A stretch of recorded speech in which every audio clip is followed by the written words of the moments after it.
আমি ওনার সাথে একটা ফটোশুট করেছিলাম। ঢালিউডের শীর্ষ নায়ক শাকিব খান, যার রাজত্ব প্রায় এক যুগেরও বেশি সময় ধরে। অন্যদিকে ছোট পর্দার আলোচিত অভিনেত্রী সাদিয়া জাহান প্রভা। ব্যক্তি জীবনের নানা ঘটনায় তিনি বহুবার হয়েছেন সংবাদের শিরোনাম।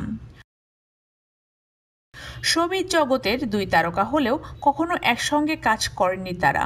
মাত্র 12,000 টাকায় সুন্দরবন ভ্রমণ করুন, your tours and travels Bogura. তবে সম্প্রতি এক সাক্ষাৎকারে প্রভা জানালেন, শাকিব খানের সঙ্গে একটি ফটোশুটে অংশ নিয়েছিলেন তিনি। আমি ওনার সাথে একটা ফটোশুট করেছিলাম। প্রভা বলেন, শাকিব খানের সঙ্গে একটা ফটোশুট করেছিলাম। তিনি সামনে থেকে দেখতে এত সুন্দর যে আমি সরাসরি বলেছিলাম, আপনি অনেক সুন্দর।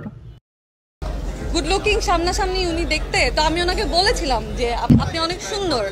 প্রভা আরও জানান, আগে তিনি শাকিব খানের সিনেমা দেখতেন না, তবে তার সাম্প্রতিক 3টি সিনেমা দেখার পর তিনি শাকিব খানের ভক্ত হয়ে গেছেন। বিশেষ করে রাজকুমার সিনেমায় শাকিব খানের পরিশ্রম তাকে মুগ্ধ করেছে। আমি 3বার ওনার মুভি দেখেছি এই রিসেন্ট, তো আমি ওনার ফ্যান হয়ে গেছি। প্রভা বলেন, শাকিব খানের এফোর্ট আমাকে মুগ্ধ করেছে।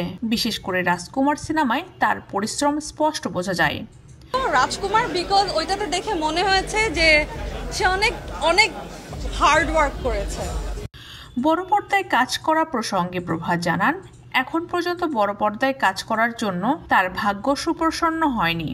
যতবারই কোনো কাজের প্রস্তাব এসেছে, শেষ পর্যন্ত তা হয়ে ওঠেনি। তবে ভবিষ্যতে সুযোগ এলে তিনি চিন্তা করবেন। বড় পর্দা লাক ফেভার করে না। প্রভা বলেন, যতবার বড় পর্দায় কাজের প্রস্তাব এসেছে, কেন জানি না শেষ পর্যন্ত হয়নি। ভবিষ্যতে কিছু হলে তখনই বলবো। মানে যখন ব্যাটে বলে মিলে যায়, তারপরে কেন যেন আর কাজটা হয় না। বর্তমানে প্রভা অভিনয়ের পাশাপাশি একজন পেশাদার মেকআপ আর্টিস্ট হিসেবে নিজেকে প্রতিষ্ঠিত করেছেন। তিনি যুক্তরাষ্ট্রের বিখ্যাত দ্য মেকআপ একাডেমি থেকে প্রশিক্ষণ নিয়েছেন এবং সেখানেই কাজ করেছেন।